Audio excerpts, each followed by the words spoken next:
I am going to attempt what seems to be impossible for me as somebody with a teeny tiny attention span. I am going to sit at a cafe and read a book in one sitting. And also, I'm gonna take you to do some of my favorite things. So it's truly just gonna be the most magical, perfect day. And I'm so glad you're here.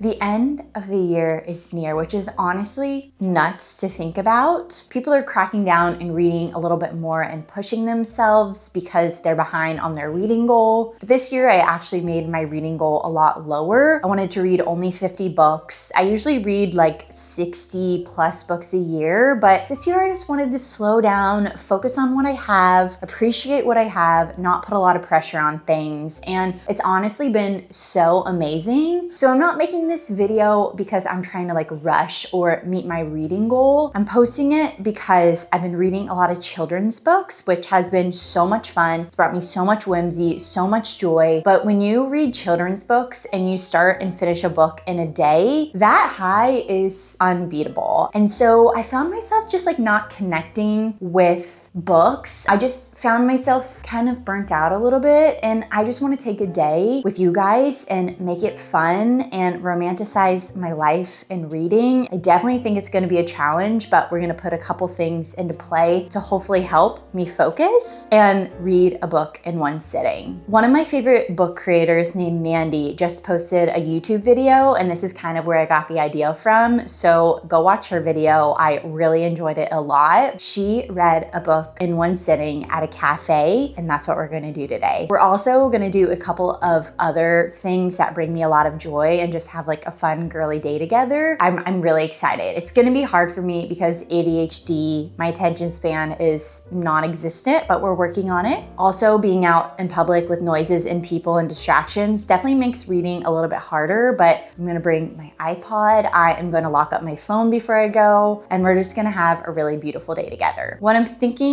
for my book, I have two in mind. Now, obviously, I'm not going to read a book that's more than like 250 pages because I feel like when you get in the 300s, I'm not trying to sit at the coffee shop for 5 hours. The lower page count, the better, and the more attainable and achievable this goal in this video feels. I was thinking The House of Beth. I think it leans more literary fiction. The back of the book says, a ghost story, a love story, and a spiral all at once.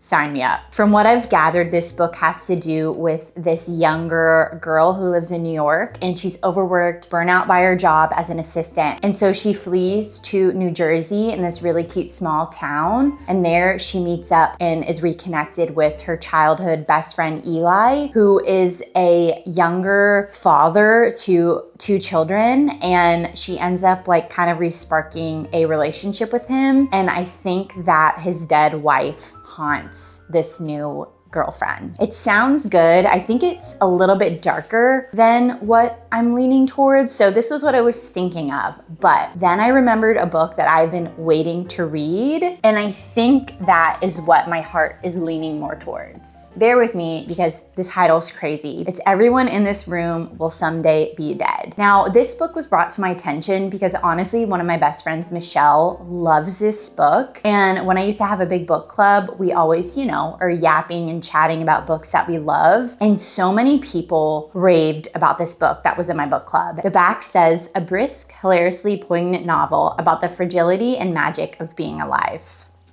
Gilda can't stop thinking about death. Desperate for relief from her anxious mind, she responds to a flyer for free therapy at a local Catholic church. But Father Jeff assumes she's there for a job interview. Caught off guard and too embarrassed to correct him, Gilda is abruptly hired to replace the recently deceased receptionist, Grace. It's not the most obvious job. She's a lesbian and an atheist for starters. And so in between trying to learn mass and conducting an amateur investigation into Grace's death, Gilda must avoid revealing the truth of her own mortifying existence. 2000s. Wait, I'm actually obsessed with this. Everyone in this room will someday be dead blends warmth, deadpan humor, and pitch perfect observations about the human condition in this crackling exploration of what it takes to stay afloat in a world where your expiration and the expiration of those you love is the only certainty. This sounds like my cup of tea, something that's heavier but has humor. There is bones to it. I have had this on my radar for so long. I actually bought it at the Strand bookstore in New York, and I still have the bookmark in there. I'll be the first to tell you, I love a cool, hip, beautiful, clean coffee shop, but you're telling me that coffee shops with like darker vibes and leather chairs are going extinct?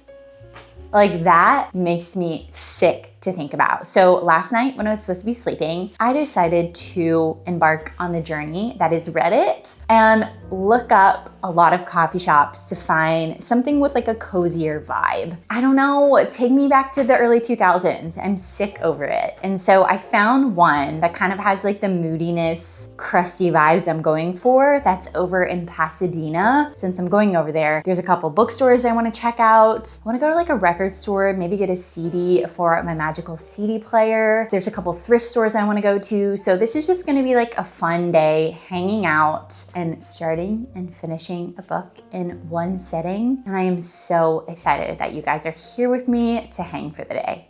Also, my magical CD player in question, if you haven't seen it yet, it has changed my life. I use it every day, every time I cook a meal, and it's made being in the kitchen, which I thought was impossible because we truly have the most perfect kitchen. It's made it even more special. There's a jazz CD in here right now, but I want to go to a record store to hopefully find, I've been looking for a Lizzie McAlpine CD. She's probably one of my favorite artists of all time besides Casey Musgraves, and I have 2 Casey Musgraves CDs already, so I would be okay finding a Casey CD, but mostly a Lizzie CD. Also, Noah Kahan CD I need to get as well. That's like one of my favorite artists as well, and I don't have any of his CDs yet. So those are like the 3 artists I'm looking for. I would like to pick up 1 CD today if the CD fairies are listening. It's been so much fun like searching and collecting and waiting to find all of the music I love. 10 out of 10. And also, I got an iPod Nano. Let me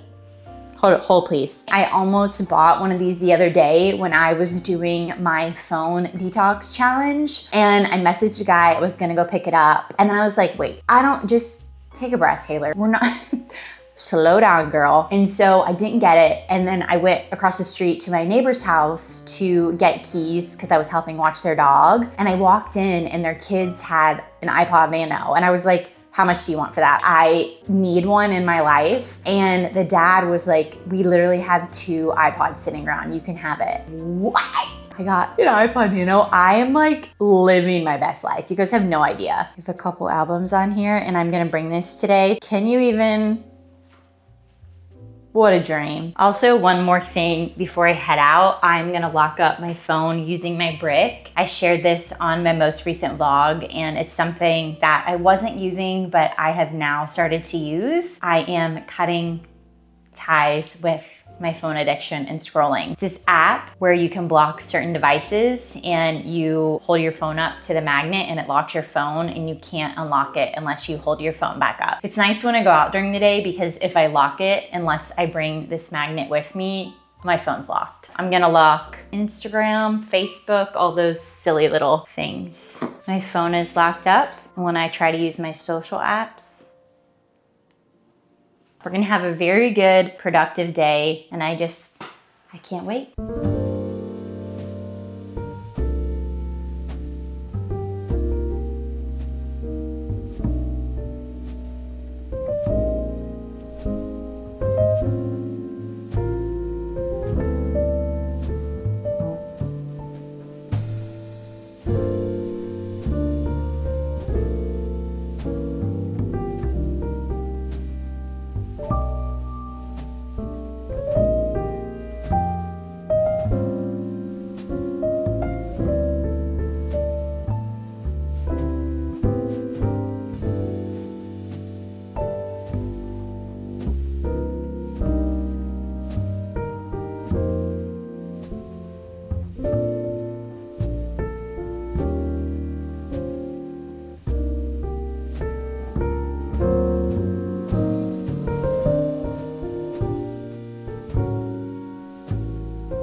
I have officially finished Everyone in This Room Will Someday Be Dead. And honestly, sitting in a coffee shop all day, reading, going back and ordering new drinks was a 10 out of 10 experience. Let me just tell you, if you're bored, you need something to do, want to get out of the house, bring some stuff, go sit at a coffee shop. The more cozy and quaint, the better. That coffee shop was a 10 out of 10. I have not experienced a shop like that in a very long time. I do want to give you my ratings, and I have some thoughts, and just want to give you like an overall spiel about the book. It's actually in the 80s here, almost 90s, and I'm in all black. I'm sweating my tits off. So later on when I get home, I'm gonna give you my rating. I also wanna sit on it because I'm between two, I think, but I really love this book. I was laughing my ass off in the coffee shop. So funny, so witty. It reminded me of another book and a movie that I love. So I can't wait to tell you about it. But when I get home, I'll give you my little spiel. I'm now gonna go to the bookstore, to the record store, go thrift. I'm gonna have a little moment to eat alone in the car. There's nothing like it. But I just got, it's like a Chipotle for spring rolls. So they have all the ingredients out and you get to pick. I just picked up some lunch. I haven't had this in so long. It's so good and I'm so excited.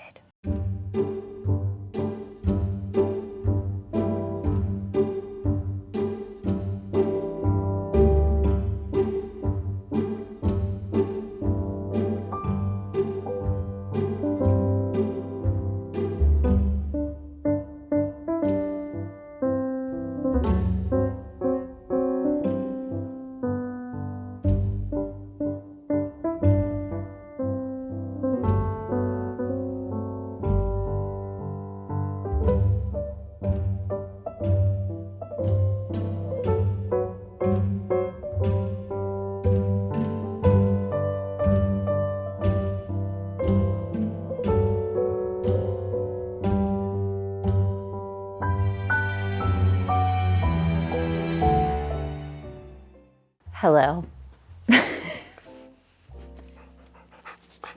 Thank you. Thank you. I got some really cute things at the thrift store.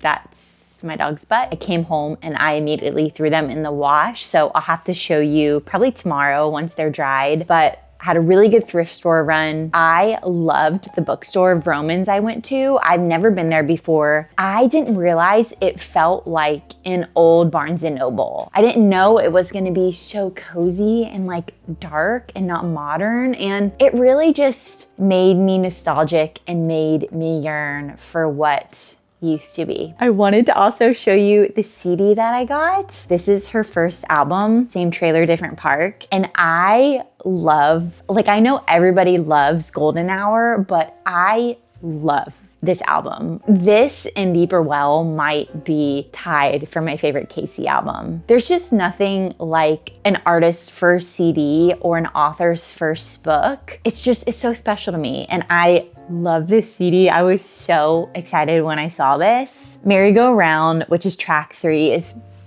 probably one of my favorite songs of all time.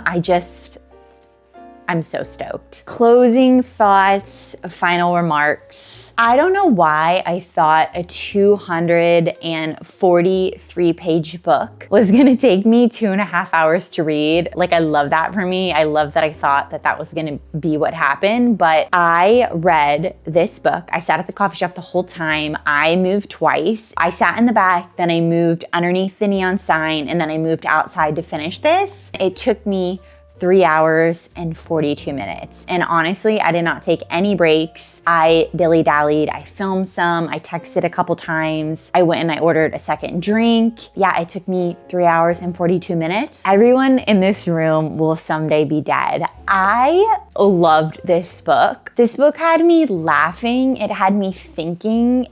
I will say, if you're not somebody that is mentally ill or struggled with any kind of heaviness, or if you're not somebody that has had the most insane, spiraling, dark thoughts, I don't know if you're gonna like this. I liked it so much because I felt seen, and it also was relatable because of the heaviness I've dealt with in my life. The main character, Gilda, is literally spiraling, but it is off its rocker. Like, the things she thinks and says are sometimes relatable, but they're also just off their rocker crazy. Gilda is definitely a hypochondriac. She goes to the emergency room so many times that the nurses, the receptionists, and the janitors know her by name. Like I shared earlier when I was reading the brief on the back, this book follows this girl named Gilda. She's a hoot, I'll tell you that. She's just lost her job. She can't keep her job. She is not medicated and needs to be, and just struggling with some really heavier mental health things. The book opens up with her getting in a car crash, losing her job, and being on the way home from the hospital in the car crash. And on the bus, this woman hands her this flyer for a mental health group. She shoves this support group flyer in a drawer, forgets about it, and one day stumbles upon it and decides to go. Now, this flyer is very discreet. It just says, if you need like help or you're struggling, come to this address. She shows up and it's at a church, and she's like, literally, what? I am an atheist and a lesbian. And as she's like contemplating going or leaving, the priest walks up and he's like, are you here for the job? And she lies and is like, yes. She gets this job in a church with a religion she knows nothing about, kind of fakes it till she makes it. She's struggling with her family. And earlier I included that this book reminded me of Silver Linings Playbook, which if you've never seen, it's one of my favorite movies ever. You should watch it, number one. It was messy in the way that Silver Linings Playbook is messy with the family in that movie and also the main character. It reminded me of that. And then it also reminded me of one of my favorite books ever, Eleanor Umfit is Completely Fine. I love that book so much, but the main character from that book reminded me of Gilda in this one. It was like two of my favorite pieces that exist in the world kind of combined in here. I feel like this book will be for you or it won't. There's no really in between. You're gonna love it and relate to it and laugh, or you're going to think she's batshit crazy and you're gonna be like, why did I read that? I think I'm gonna settle on a 4 for this book. Maybe like leaning 3.75. I didn't love where I thought the ending was gonna go, but they did pull it back and I liked how the story ended. I'm really glad I finally picked this up. It had been on my shelf and just on my radar for way too long. I'm really glad I challenged myself. I'm glad I had a fun day, and I'm glad you guys were here to hang out with me. I think I'm gonna end this vlog by watching a movie that I don't know if it's gonna have the same vibes, but I think it might. I've heard really good things about Sorry Baby, knowing kind of what that movie is about. I think it'll be a really fun way to end this video and to end this day just in the spirit of everyone in this room will someday be dead.